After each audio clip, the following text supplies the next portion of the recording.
Welcome to the Gynarchy Podcast. This is your host, Dr. Gynarchy Patel. Here we place women's health and feminism front and center where they belong, engaging in conversations that range from the fundamental to the fearless. With insights from expert guests, we aim to break through the barriers of the patriarchy and envision a new world led by the Gynarchy. So let's get started and dive right in.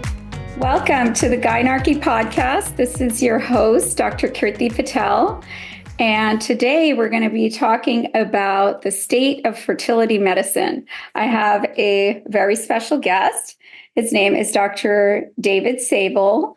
Dr. Sable is an OBGYN, reproductive endocrinologist, and infertility specialist.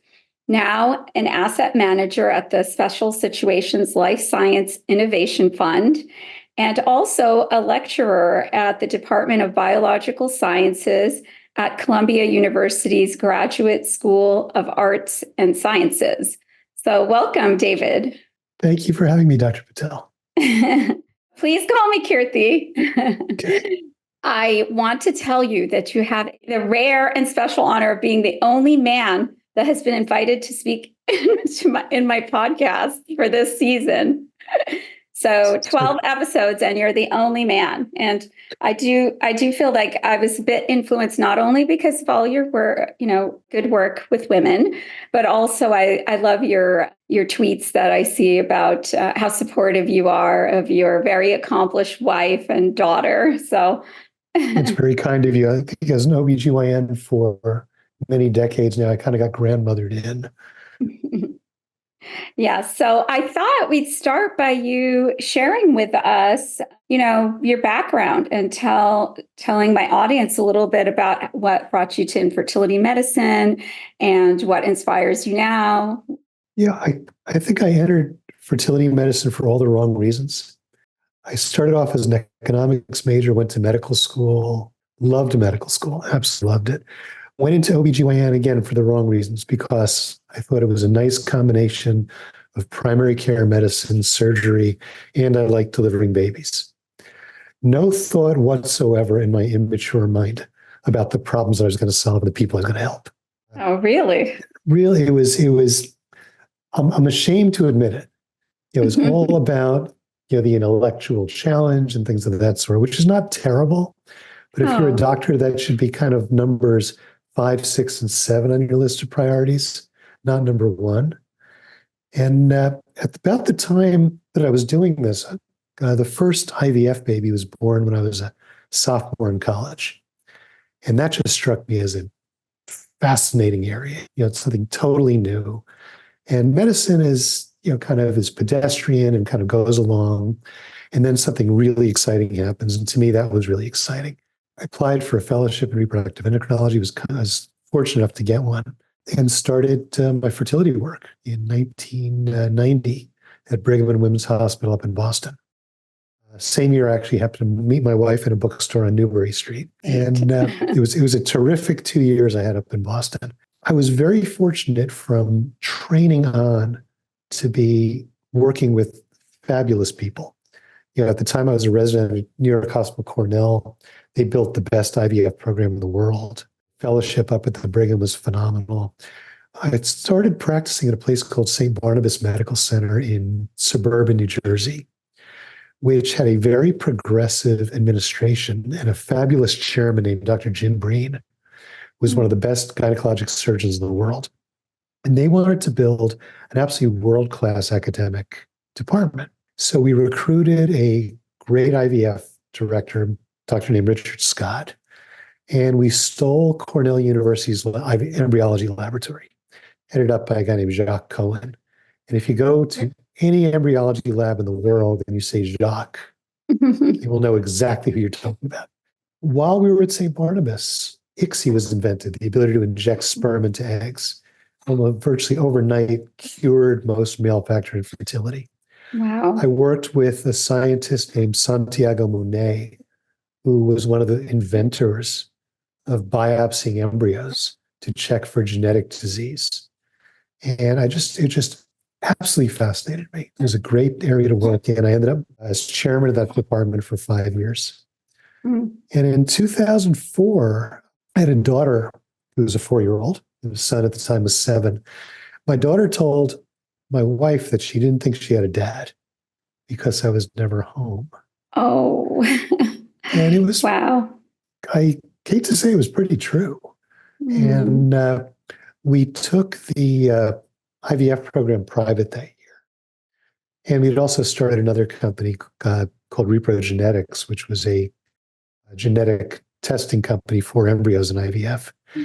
I thought, probably a good time to take a year off. So I took a sabbatical. Figured I'm going to get to know my children, get to be home for dinner once in a while.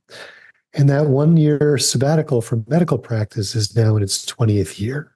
And that 4-year-old daughter is leaving for law school in September. The kind of career brownie in motion took me into healthcare investing and in vitro fertilization focused venture capital and entrepreneurship. And along the way, I started sitting on boards, including the board of directors of Resolve, which is the national infertility patient advocacy organization. Started teaching entrepreneurship and the sciences at Columbia. And so I'm not ruling out going back and practicing medicine at some point, but it's been been very, very fortunate, an opportunity to experience medicine and the doctor to patient interaction for 15 years, and now trying to build up healthcare companies that can affect, in some cases, many, thousands and thousands of patients. Thank you so much for sharing that. And yeah, I think, it's so nice to see your field from different angles, right? Because I think I certainly experienced some of that getting out of practice and doing like a master's and learning about the healthcare system. It's just very different from ground level and just having like a 50,000 foot view. So you have deep knowledge about fertility medicine. So this will be a fun conversation with you.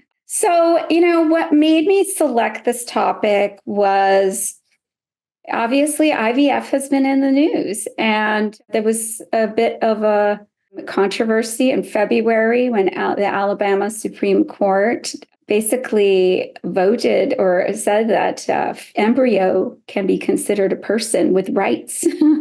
And that caused a lot of controversy. It caused IVF clinics to shut down in the state, and patients who were in the middle of care to have to interrupt their care and even think about leaving the state.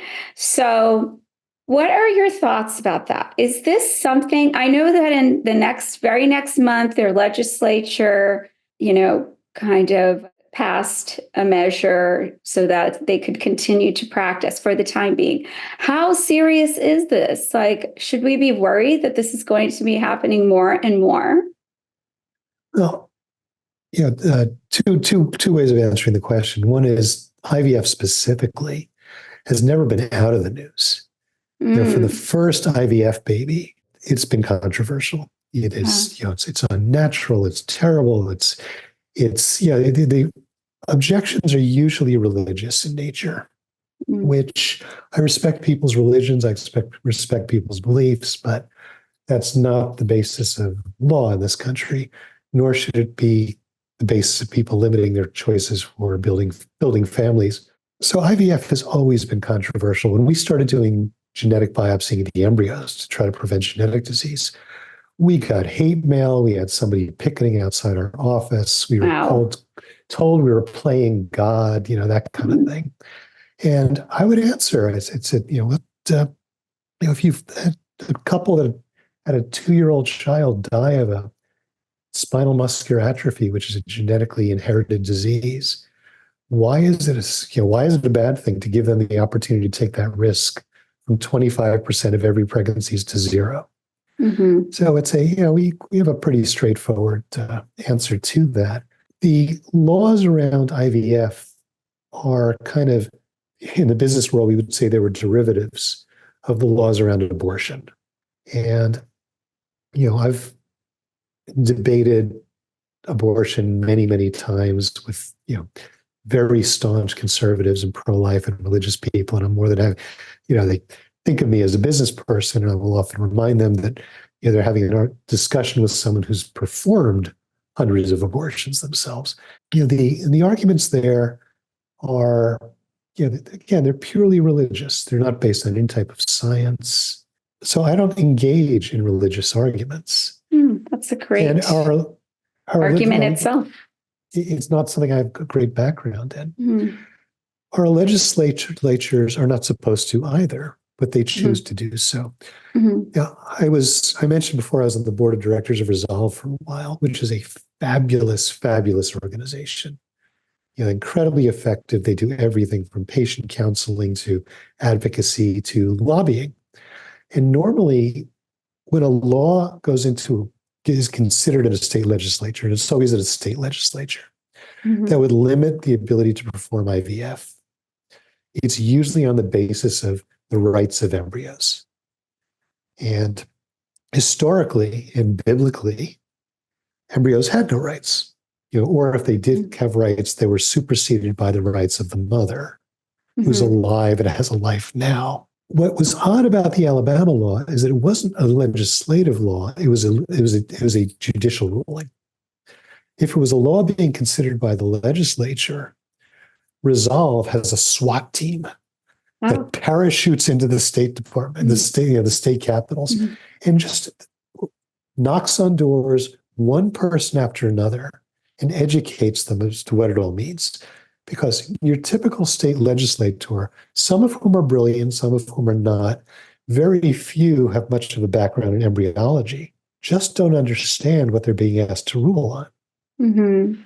So good point. The lobbyists come in and they say, okay, here's what's at stake.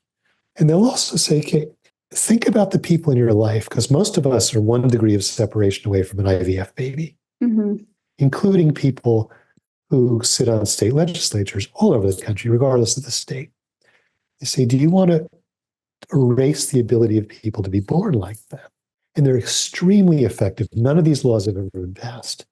Okay. What was odd about the Alabama statute was that here, the justice of the Supreme Court ruled on a specific case, and the ruling itself implicitly conferred personhood on the embryo. And since this is a law, I'm not a legal scholar, that'll be my daughter 3 years from now. But I'll have to invite her. She'll be a much better guest than I will.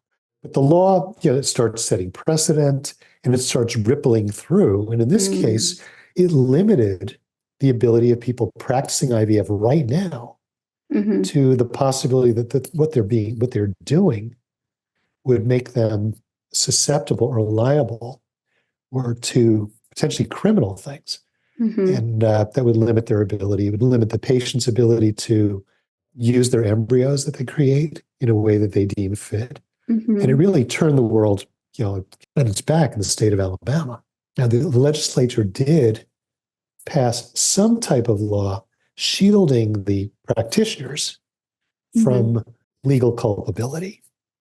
But it still leaves open the case for, can the patients themselves create extra embryos that they no longer can, plan to use later? And what do they do with them? And really, it puts people in harm's way. Right. It was a terrible, terrible ruling. Is there anything going on to try to overturn that ruling? Are you aware of that? I didn't get to, it just occurred to me while you were speaking, so I didn't get to look that up or anything. The legislature apparently has taken some steps to restore the ability to practice reproductive endocrinology and IVF in a way that's standard of care. It's left a lot of things unanswered, particularly the status of the patients themselves. And there are people that have embryos that were created in Alabama that are stored in Alabama. Some of the laws that have been proposed elsewhere make it illegal or make it potentially illegal to take those embryos out of the state and then use them, to not use them to make a child out of each one of those embryos. And from what I understand, and again, I am far from a legal scholar, I may just be propagating incorrect legal information, is since it was a state law, would have to come from the state itself, potentially from the judicial system. It's not something it would have. I don't know if there's an ability to appeal that law to a federal level where it could be overturned. That's just I'm lack of my own knowledge. Right. I mean, with our Supreme Court as it is now, I don't know if I would have much faith in it going anywhere, being overturned, or the ruling being overturned. Yes, and I think that's the kind of thing, Roe being overturned just was so devastating that it also, abortion isn't codified. Reproductive healthcare, this nature, IVF isn't codified. So, I feel that they've legislated malpractice. They've said you have to commit malpractice if you're an OBGYN in certain states. The concept of not, you probably were a little bit later in technology than I was when I trained. We had a beta book. We had a book, a little notebook. It was called the beta book for beta HCG. Oh, okay. And anyone in the entire New York hospital system, private patient, clinic patient that had been in the ER, who we weren't sure if the pregnancy was developing normally and maybe a tubal pregnancy, we carried that book around. And anytime that patient called the hospital or came to the ER, we made sure we knew their whereabouts, because if somebody was at risk for having a tubal pregnancy or a pregnancy loss that could get infected, the type of life-threatening things that we as doctors are trained to prevent, we would be all over that.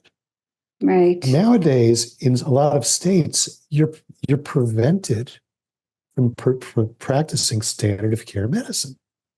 Yes, it's just crazy. It is absurd. Yes, it's crazy to allow politics into medical decision making. It's dangerous, and we're seeing that across the country where in states where they're limiting abortion care, for example. And I'm concerned that this type of IVF ruling is going to spread to other states. And then the problem will just be magnified. Right now, sure, it's been stalled in Alabama, but could it go elsewhere? The next presidency could determine a lot of things. And so it's a scary time. When Dobbs came down, we actually looked at we asked ourselves, if IVF became affected adversely, if you can't do good IVF in any state with an abortion restriction, what would that mean to patients? And it turned out that it affected about 27% of IVF cycles in the United States.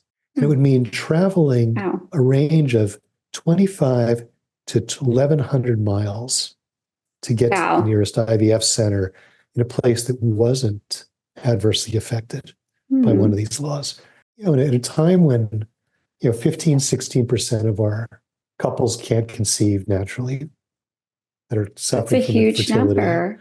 Okay. 2% of people trying to have families have habitual pregnancy loss, which IVF addresses. 6% of babies are born with a birth defect. At least half could be prevented using IVF with genetic diagnosis. Wow. We have tens of thousands of young people have cancer per each year, many of whom will have their lives saved, but their fertility taken away by their life-saving treatment. And our population is shrinking. So the need for something like really high-quality reproductive medicine has never been higher. And why are we restricting it?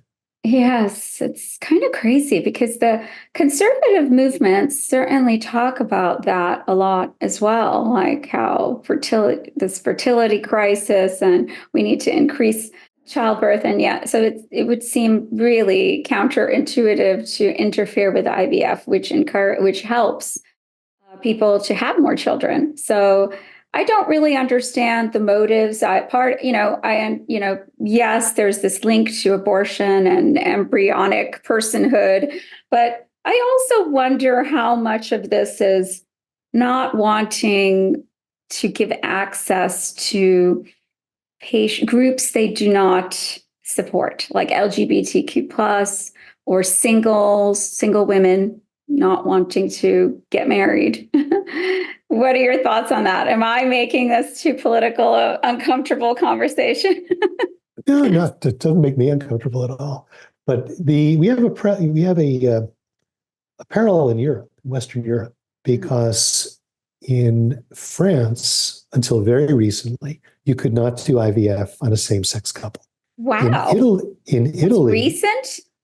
until very recently, this was traditionally used, it went on for a long time. In Wow. Italy, there were always restrictions on the number of eggs that could be fertilized and the number of embryos that could be created. And in Germany, there were very severe restrictions on the ability to do genetic testing of embryos. So what we call it a regulatory arbitrage. All this resulted in Spain becoming the Western European capital for IVF because Spain had none of these restrictions. So patients, being the rational people that they are, said, okay, I can't get treatment here. I'm going to go someplace where I can get treatment, which is great if you can afford to travel. And if your life circumstances permit taking 2 or 3 weeks off to go to another country to be treated.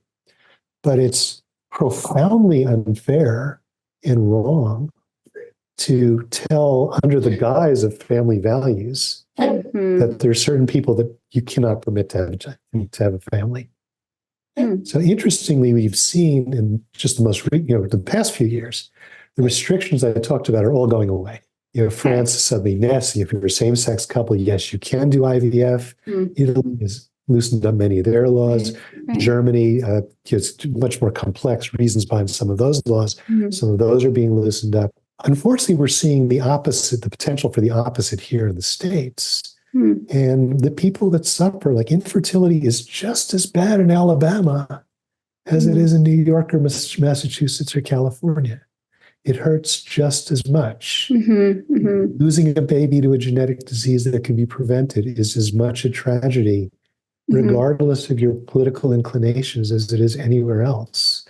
So I think that you're spot on, that there's not a real motivation to provide universal access. And that's, like as doctors, we tend to be pragmatists. If someone is sick in front of you, you want to cure them. If someone's suffering, you want to relieve their suffering. I try not to get involved in what people are thinking. But, if people are suffering, if you prevent the relieving of their suffering, that's counter to what we do as doctors.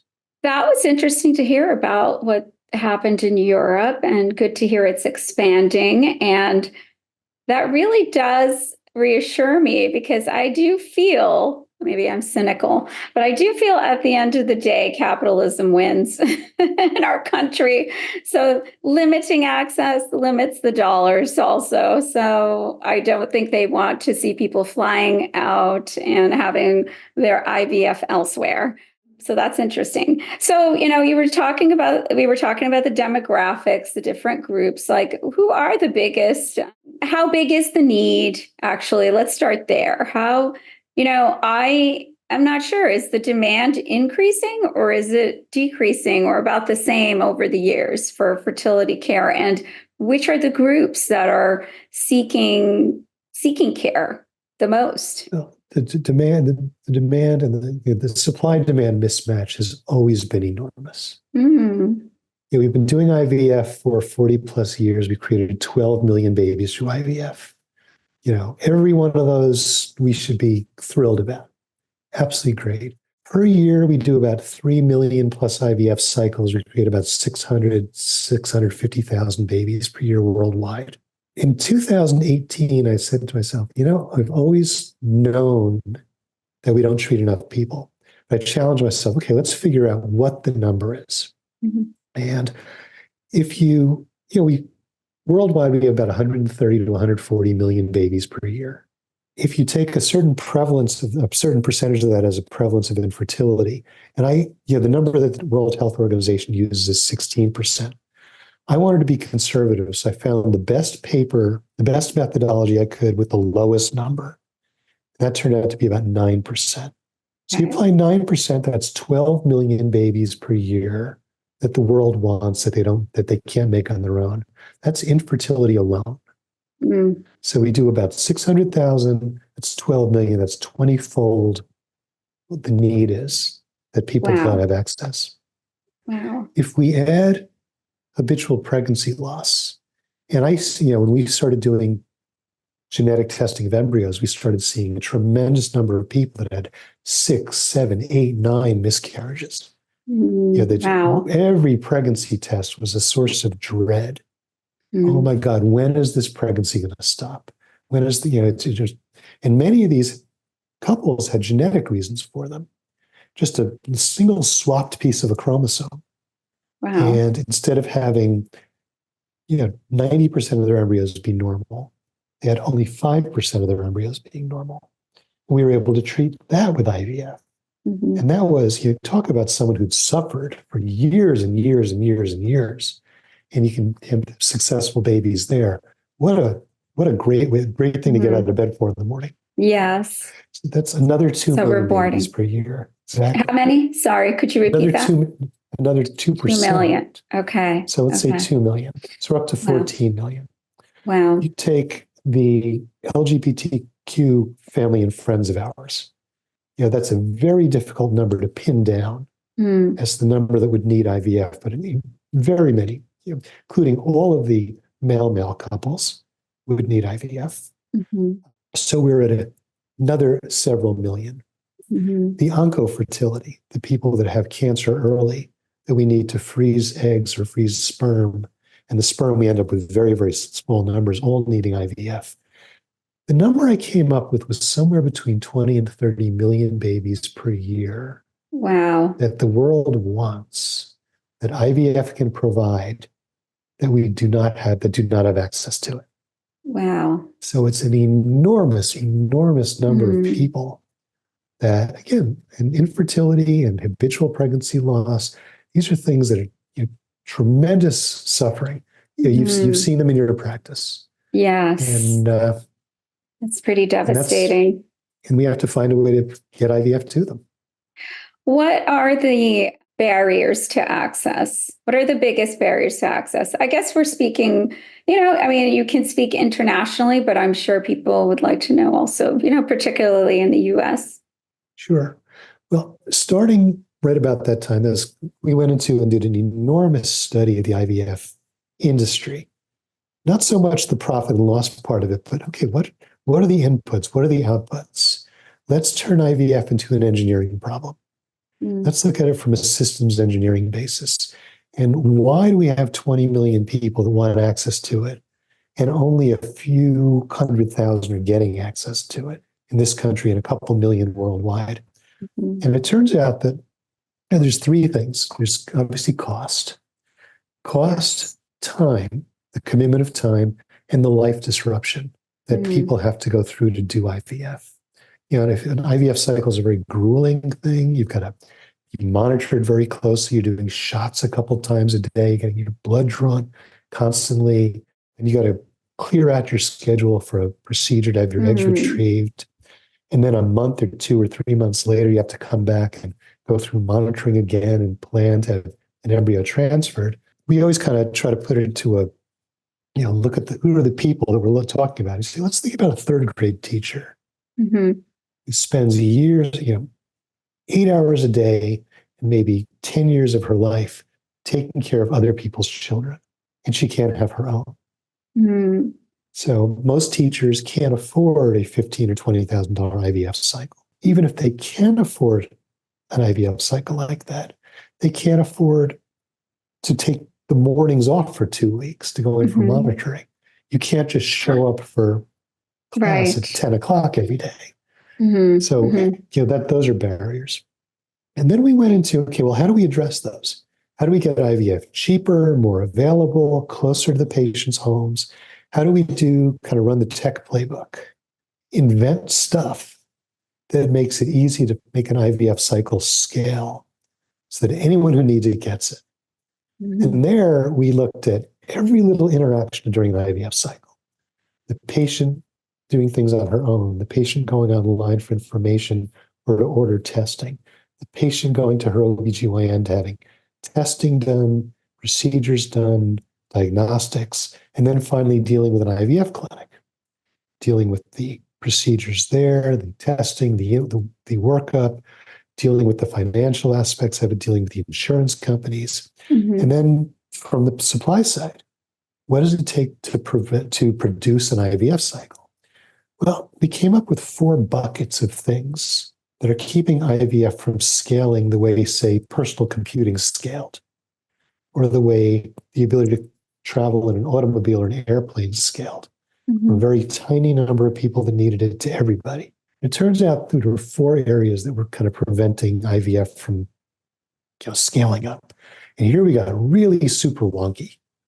We found out that our use of doctor hours is extremely inefficient. And we have doctors doing things that, frankly, are easy that anybody could do. And they're charging a lot of money to do things that don't necessarily have to be done by doctors. Similarly, the scientists who are the real superheroes of IVF, and I can say that because I was one of those doctors. Scientists are the real heroes, the ones in the embryology labs. You've got PhD level scientists spending way too much time walking across the lab with petri dishes balanced on their palms, moving things in and out of incubators, looking through microscopes, doing fairly pedestrian things that could be done by people equally skilled, but with not quite PhD level training. And many of those things could be just totally automated. And we can have robots doing them. Like every other area of technology, we can automate them. The third thing, which was the most serious, is everything is done in these enormous, extremely expensive laboratories. And when we broke down the stuff that we could take out of a lab that costs $1,100 or $1,200 a square foot to build out, and maybe put it across the hall in a procedure room at $100 a square foot to build out, or in a satellite clinic, or frankly, behind a curtain in a CVS somewhere, we find, okay, we're wasting a lot of money on expensive real estate. And then the last thing is we charge way too much for our drugs. Yes, well, that is quite an established problem in this country. Yeah. So I'm curious. So you've outlined some ways it could be scaled up to provide care for a lot more patients and maybe at a lower cost. Is that really happening anywhere?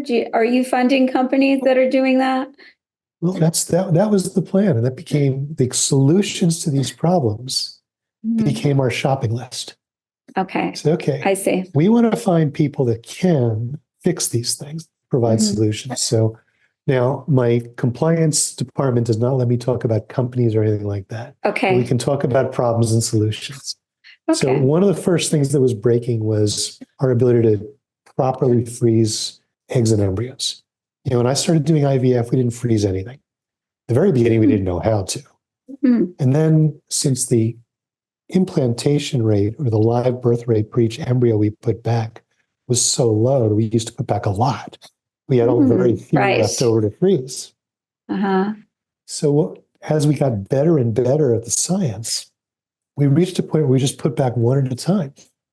So for every cycle, if we were retrieving 20 eggs, eating 10 embryos, and putting back one, we had 9 more that we had to freeze. We had to freeze them, we had to label them, we had to track them. We had to maintain the freezers themselves, which were just big tanks that we would manually fill with liquid nitrogen, which was fine when you've got one tank under a desk in the laboratory and a few hundred specimens. But we were creating hundreds every week. And then we started doing egg freezing for people who wanted to proactively manage their fertility later in life. And that was thousands and hundreds of thousands and into the millions of specimens that had to be dealt with correctly. We couldn't just throw them in the tank with a paper label and expect the best, but that's the way the labs were set up. So in 2019, there were 2 major laboratory failures. So people that had their eggs and embryos stored, they lost them. Oh, devastating. Devastating. These include women who had frozen their eggs before cancer treatment. People would have one child and the siblings were stored in the embryology lab. Absolutely every one of those cases was tragic. So we said, okay, we've got to fix this. So we worked with engineers that were expert in robotics, marrying that with embryology, and with very sophisticated labeling, using things like RFID tagging, radio label tagging. Oh, wow. So that we, when I explain this, I think we need to do it's just like digging drainage ditches. We've got to scale so that we can safely do this industry at a level that the world needs. And it starts with things like labeling the specimens correctly. And so we've funded that, and that's now in a large percentage of laboratories all over the world. We went after simple things. Like, as you go through an IVF cycle, what you need to do is you need to have very precise hormone testing, which meant going to the IVF clinic, having your blood drawn. How does my third grade teacher do that? So we funded a company where what do? You sit down, you pee in a cup, you put the probe into the cup, it talks to your phone talks to the cloud. And by the time you finish brushing your teeth, the very precise hormone levels are already in the clinic. So they can start working to make those decisions. So that's the level of thing. And we have like a list of 26 different things that we want to do that will open up the ability to do IVF cheaper, easier, less expensive, and most importantly, close to where the patients live. I'm lucky. I live in New York. You live in Massachusetts. We've got, within reasonable driving distance, we have access to IVF in Manhattan, where I am. There's more IVF clinics than there are Starbucks. But what if you live in rural Pennsylvania? What if you live in areas not that far away from us? You can't carve out the time to do IVF, and still keep your job. We also want to foster ease of building new IVF programs, so you start having price competition. Right now, with IVF being so limited, everybody charges close to the same amount. Massachusetts is fortunate because it has an IVF mandate. Yes. And the cost, out-of-pocket cost, is lower, but it's still out of the reach of a lot of people. Yes. So, and I believe very there's long-winded answer to your question. No, it's actually really quite cool to talk to somebody who has seen the evolution from the beginning, from the very start. It inspired you to go into this field of medicine, and to also have seen the evolution and also be looking forward at how it's going to change. So I really appreciate hearing all that. Still early chapters still. Yes, it's exciting stuff. You mentioned insurance coverage, and it is nice to be in Massachusetts where there is some coverage, although I believe there's a limit to coverage. From speaking to patients, they will not continue indefinite cycles. There's some limit. But what is insurance coverage like elsewhere? Are you familiar in other states or across? It's state by state, basically. Well, it's state by state, and increasingly it's employer by employer. To put some historical perspective on it, when I started practicing, there was no insurance. You go to your IVF, cash. It was out of pocket. There may have been some type of reimbursement for parts of it, in which case we would try to give a statement to the patient so she could try to get some of her outlay back. But there was none. And over time, the state mandates became stronger. So there was some coverage in certain states. Now there's 17 states with some level of state mandate. But the real change came in 2016. And there's a consulting group called the Mercer Group, which really consults mainly on HR issues. And they did a big study about what benefits are the most important for high cost of acquisition and high cost of retention employees. And it turned out the numbers 1 and 2, above everything else, was coverage for IVF and egg freezing. Wow, fascinating. And it was really impressive. And that spawned several things. One was companies that spent a lot of money on attracting high cost of acquisition employees started providing IVF and egg freezing coverage. It also spawned an industry of new insurance companies who did just administration of IVF benefits. Interesting. And so we now have companies, there's a public company with a multi-billion-dollar market cap. That's all they do. And there are some private companies that do it as well. And what they found very interesting was in the beginning, the feeling was, okay, this will be great for Microsoft and Google and all the high tech companies, and they'll provide IVF insurance coverage, but nobody else will. Well, it turns out that all the way down to part-timers at Starbucks, a lot of Amazon, Walmart is now providing fertility coverage. That's shocking. Which is fabulous. It's a much more democratized ability to provide insurance coverage. Now, when we set out to remake the entire IVF world, we wanted to get to, if we're not going to get to 20 million babies, let's at least get to 1 million a month. Let's get to 12 million.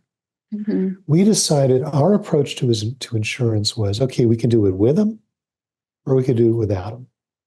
And there, the big change in, the systems engineering part was the data that we're now collecting about IVF. IVF's great because there's a lot of data that you can collect. And why is it that some IVF centers have a 50 or 60% chance of having a baby with every genetically normal embryo you put back? And others, it's 20%. And our feeling was, ultimately, we need to evolve the IVF world to where we're selling what people want. Now, right now, for 45 years, we've sold something nobody wants. Nobody wants to buy an IVF cycle. Nobody wants the possibility they're going to set $10,000 on fire and have nothing from an IVF cycle with a negative pregnancy test. So as we get better and better at, and we're doing a really good job at collecting data, then we start doing what the insurance companies do and what the people that work in finance and credit do. We start figuring out, okay, well, how do we risk manage this in a way that people start buying what they want, which was they want to have a baby. So how do we flip the way that we do IVF? So you only pay us when you get pregnant and have a child. And we assume the risk of the negative cycles. And we drive the cost down. And if we've got 20 million people that want to have a child, then we take an industry worldwide that's about a $20 billion industry, which is about the size of the potato chip industry. I was always looking for a comparator. Wow. Or it's the amount of revenue from the Heineken beer company. Interesting. And if we say, let's say we can get all these people pregnant and charge them amount of money that they'd probably be willing to pay. And the number that we stuck in there was $15,000. And you're going to say, well, David, where does the $15,000 come from? Well, there's $1.5 trillion automobile industry worldwide. And most of those are cars being bought to replace cars that, it's not like families have no cars. They have cars, they're buying new ones to replace the old ones.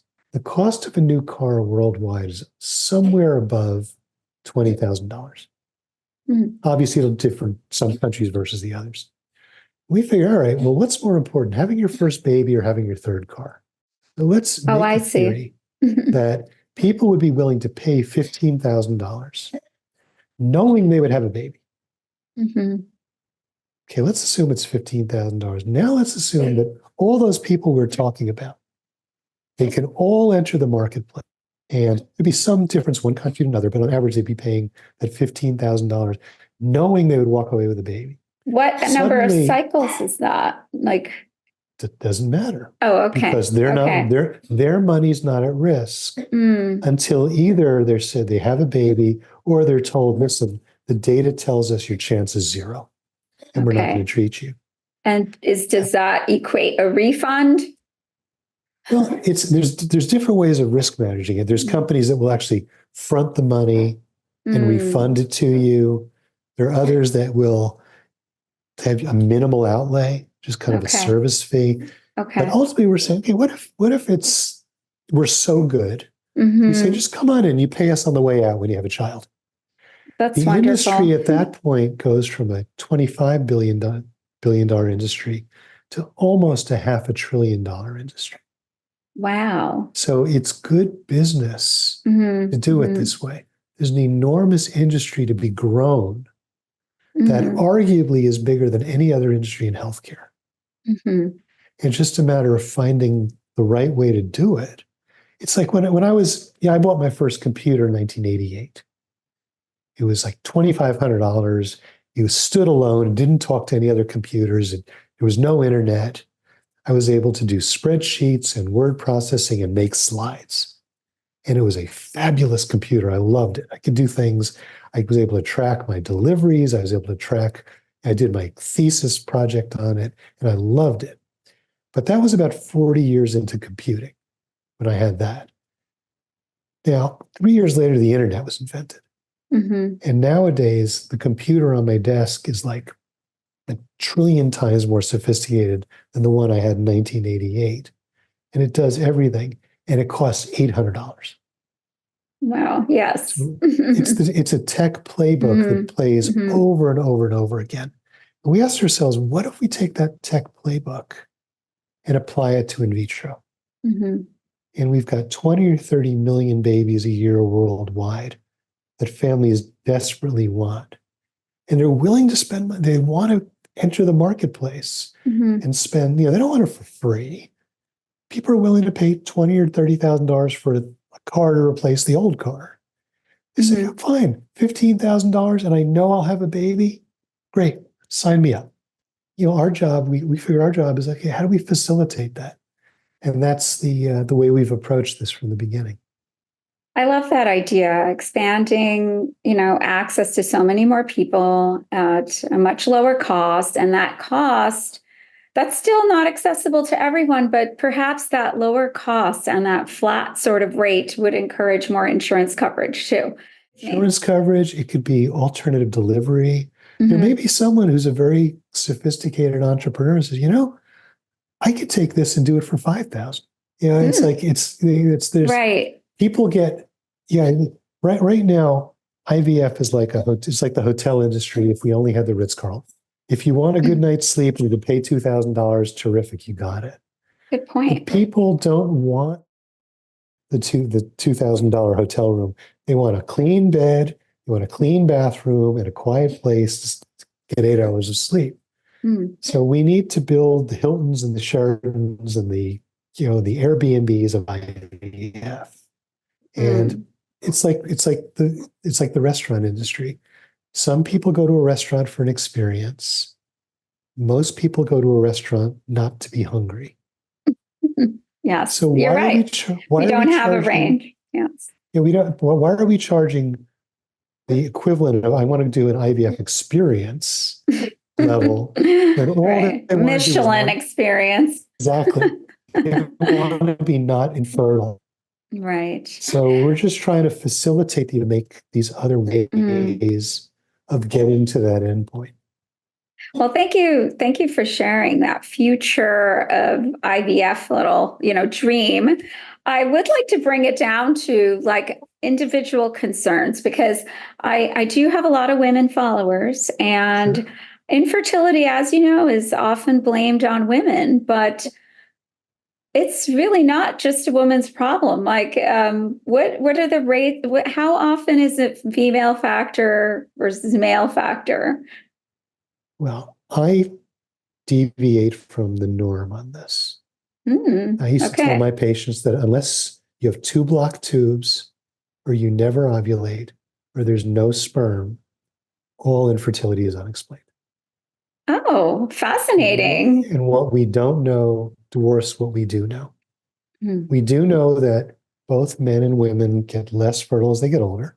We do know that of the people that present with infertility as a complaint, that half of them have male sperm testing that's subnormal. So, and people will say, oh, that means half of infertility is male factor.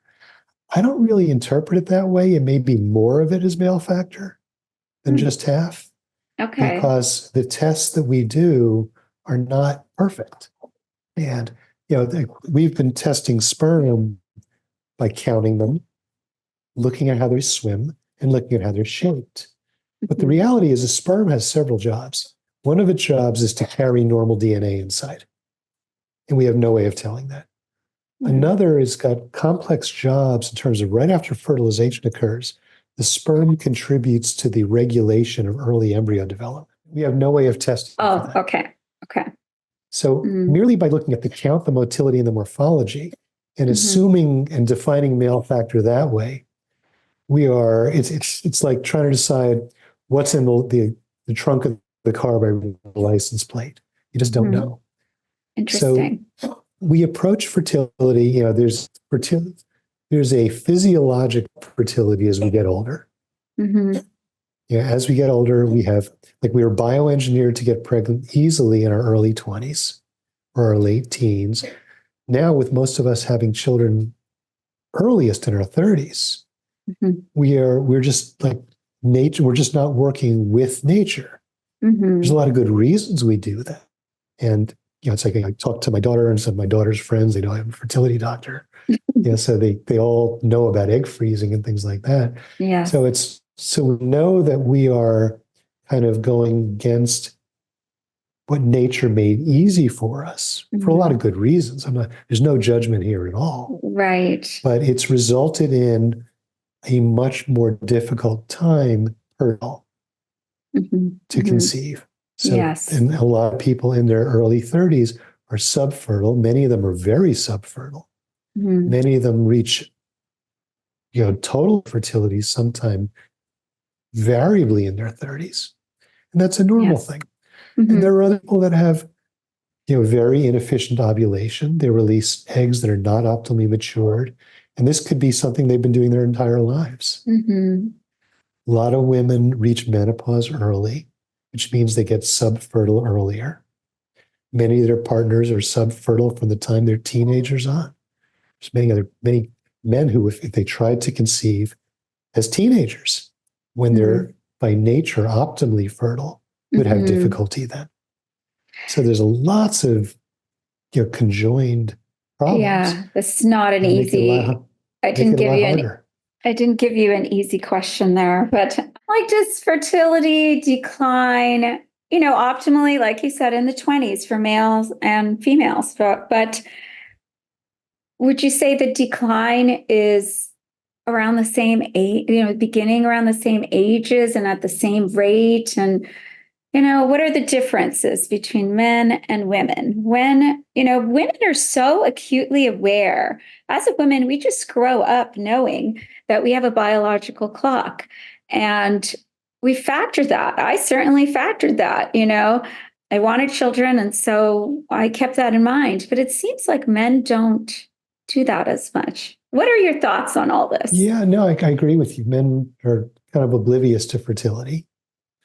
It's something either they don't care or they don't know or they don't think about it or you don't think of it. Personally, I didn't really think that much about becoming a father until I became a father, which was in my early 30s. I was a fertility doctor. That's interesting. So, interesting. I'm a typical clueless male.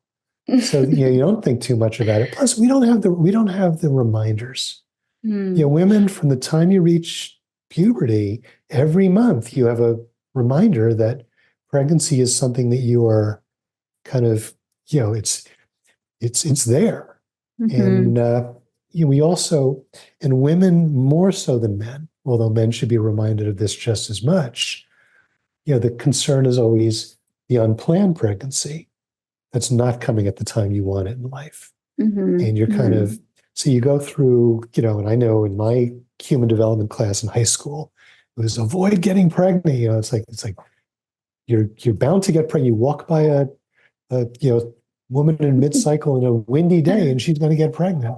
So you've got this fear of unplanned pregnancy put into you. Yes. So later in life, it's kind of counterintuitive when you start thinking you won't be able to get pregnant. Yes. So many of my patients used to tell me that. So I still thought I had to worry about unplanned pregnancy. And it turned out that infertility was creeping in during that time.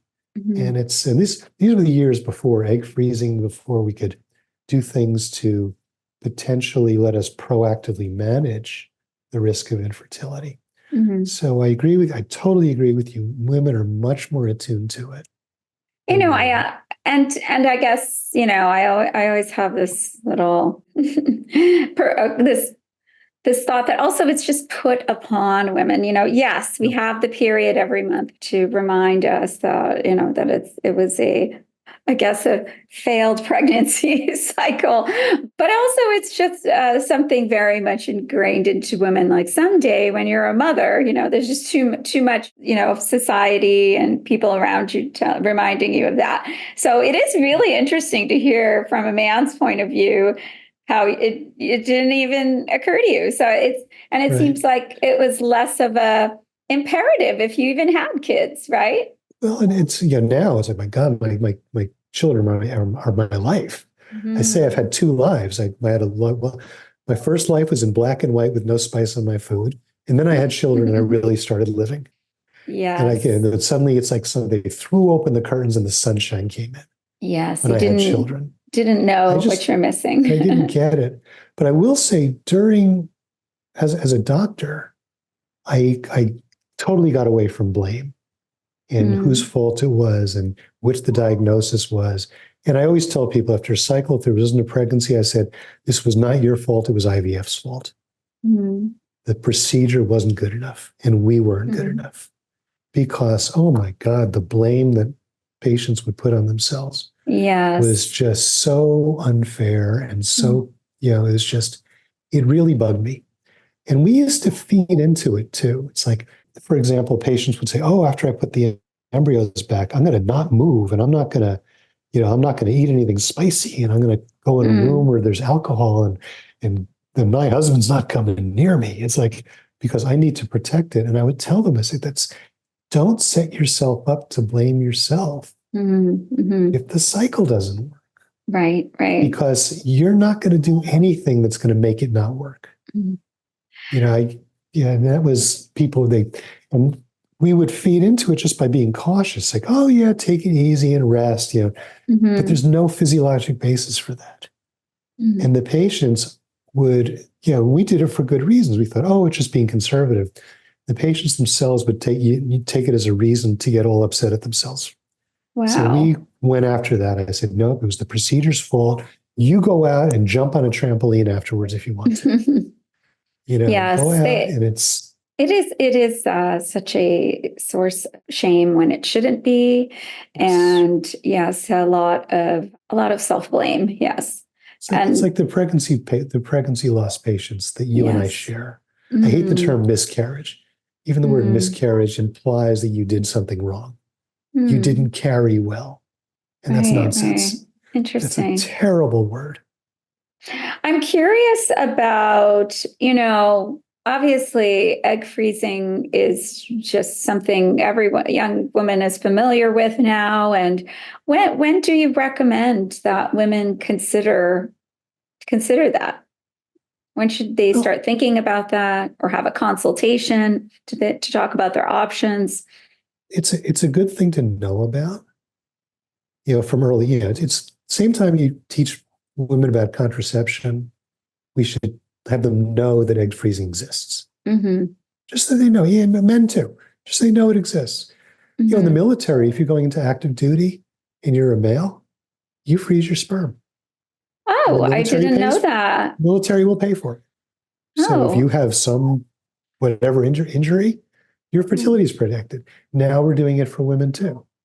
Freezing eggs. Wow. So that's the great thing. Does the military cover that? We're working on it. Okay. Actually, there's some very aggressive legislators that are very huge proponents of it. And the VA has a very open mind about fertility care.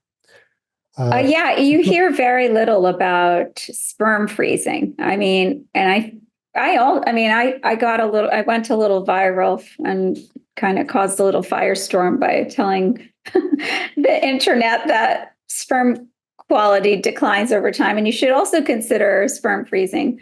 So, I mean, is it? Yeah, it's just not as much something that people talk about as much. Parenthetically, I will say I greatly admire your ability to light fires online. I don't do it on purpose. I just happen to have opinions that piss people off. Well, and you manage it so well. You don't back down, which I think is terrific. I've told people to follow you just as an Oh, example of somebody who can be very effective thank you. online. But yeah, so when should they learn about it? Very, very early. But Mm, women should know their own histories too.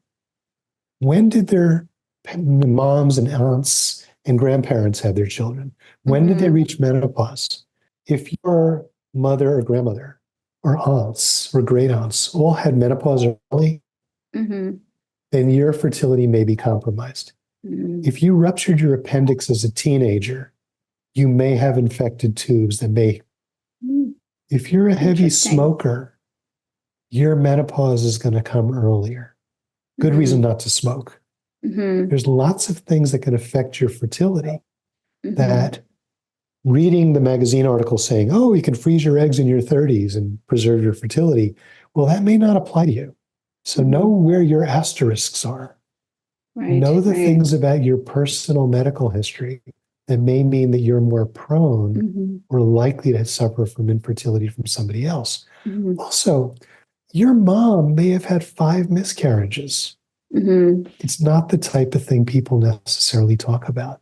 If you're a single child, it may be that that was planned. Wonderful. It's mhm, great for families that want to have one child. They may have tried to, have had a very difficult pregnancy history that it just may not be. Some families talk about everything, which is great. yes. Mhm, Some families don't, which is yes. their own version of which is all good too. But if Mhm, you're concerned about your fertility, ask mom. mhm, If you're adopted and you don't have a family history that you can rely on, maybe it's something you can talk about with your doctor. Say, mhm, I'd like to fill in some. I'm assuming that my woman who gave birth to me did not have mhm, a difficult mhm, fertility history, but I don't know. Is there mhm, a way to try to assess that?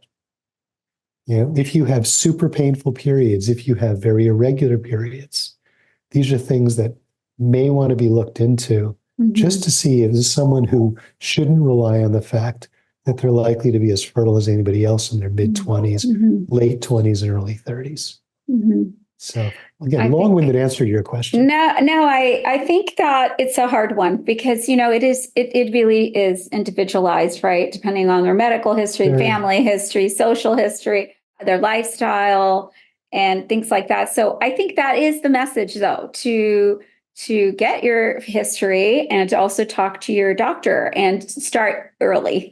Ask your doctor early in your 20s and think, plan your life, right? And think about these things early.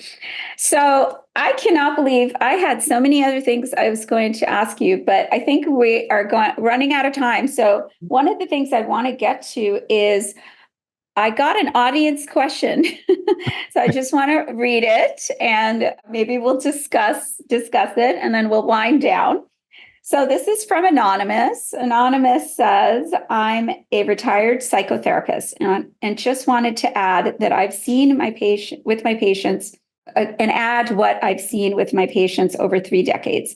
Several patients and or partners of my patients had unsuccessfully tried IVF, spending a small fortune. They all described considerable physical pain for the women in the process and equally significant emotional distress, suffering pain and financial loss with no positive result, experienced directly and indirectly by both the female and male patients, starting with hope, then worry and anticipatory anxiety, and ultimately depression, some deep depressions in both male and female patients.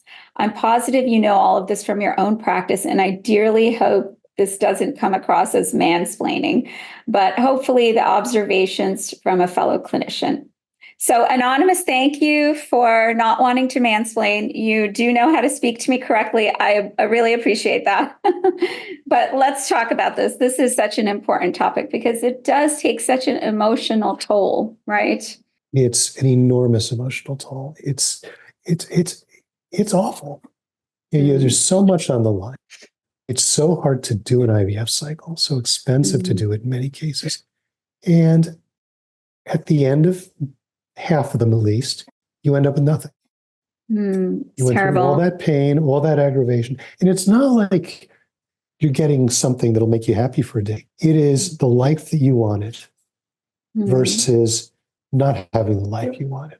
mm, And what else do you have? Like you look at the way people approach college acceptance and these big things that we say, these huge milestones in our lives. Most of us assume that having a family is part of our life. right. And it's for, I dare say, those most, it's the biggest part of their life. Hmm. To have that taken away and then, okay, well, this is going to restore it. And then it's, okay, it's restored. Well, maybe it's not going to restore it. Hmm. So the optionality, again, to talk wonky again, but the emotional optionality is just enormous. Is It's like we got the cancer out. You will live another Mhm. 50 years versus we couldn't do it. It's that level. Right. How much And mental health support is there during this process? never enough. Hmm. Family, community, the practice itself, it's at all levels that can be. And, obviously the patient has to, rely on whatever stores of resilience that Hmm. she has. And I used to see it constantly. I had it, and one of the story that I always stuck with me, a patient probably 30 years ago. I remember talking about how are things, just did conversationally during the time. How are you doing? How are things? She said, well, I'm not going to be happy till I have a child. Oh. And she had just, Mm. and then later on, it's actually an uplifting story in a way Mm. because, it took her a while, but she only did succeed and things went well. But midway through, we still hadn't gotten there. Mm. I remember talking to her and I said, so how are you? How are you? In a way that kind of, I've gotten to know her well. Some of your patients get to know them very, very well.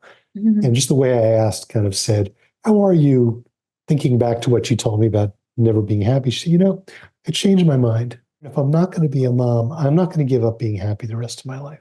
Mm. So I'm working on that now while we're doing this Mm. too, Hmm. which I thought was such a remarkable thing.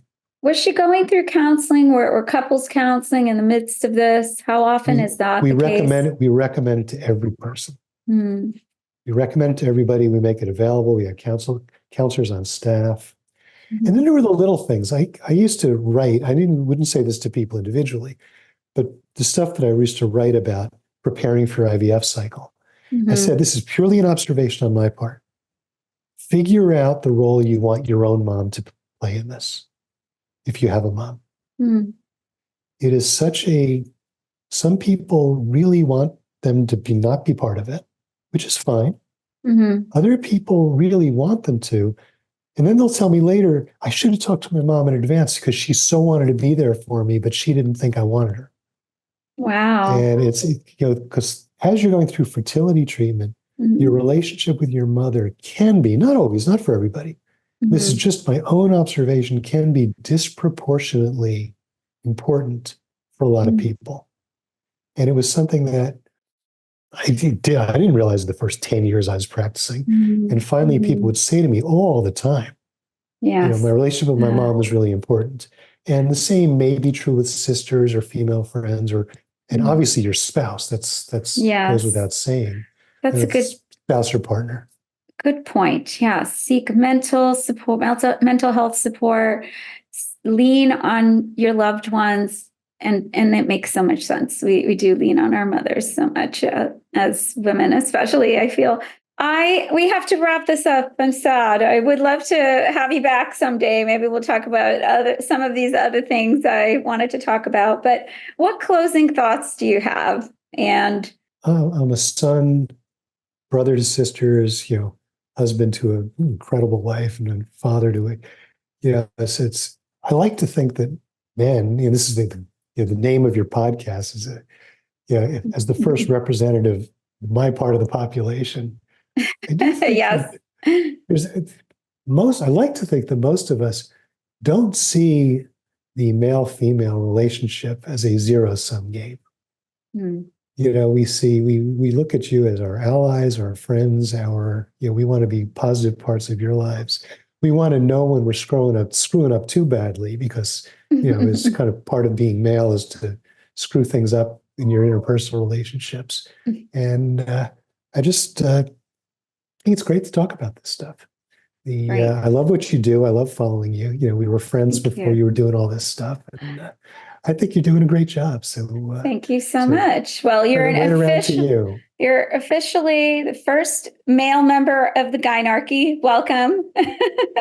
You earned your membership, and please tell you are also a great follow. Please tell my audience where they can find you, or if they want to read your thoughts or hear your thoughts. Well, it's most of my silly handles on LinkedIn and Twitter and places like that is DB Sable, because David Sable is actually the CEO of an advertising firm. He claimed that name. Nice guy, I met him once. But DB Sable, and I do a lot of writing about IVF. If you're going through this, if you Google my name in IVF, I've written about 75 white papers. They're all there for free. And, wonderful. It's data and it's wonky stuff and it's engineering. It's also advice to patients and that kind of stuff. So great. Anyway, it was a privilege to be part of your program here. Thank you. Thank you. Well, I have a closing thought and a little motto that I share. So my closing thought today, thinking about this topic, is about the patriarchy, which is pretty much, I'm trying to be the counterpoint here with the Gynarchy, but I feel that the patriarchy is very threatened at times by women having reproductive control over their bodies, and would like to see women at times only be able to have children in the context of marriage and in certain ways that they approve of. But in the Gynarchy, we know that women are fully functional, independent humans, and we should be able to have access to reproductive health care like IVF. So down with the patriarchy and up with the Gynarchy. Certainly up with the Gynarchy. As part of the patriarchy, I guess rather than down with us, let's just do better. Yes. Well, thank you so much. I appreciate your time today. You have a wonderful day. Thank you. Thank you for having me. Did you enjoy this episode of the Gynarchy Podcast? Know someone else that might enjoy this conversation? Make sure to subscribe and share the show with your friends and family. Find us on Apple, Spotify, YouTube, and just about anywhere you find podcasts. On social media, we can be found on Twitter, Instagram, and TikTok at The Gynarchy. Thank you so much for listening.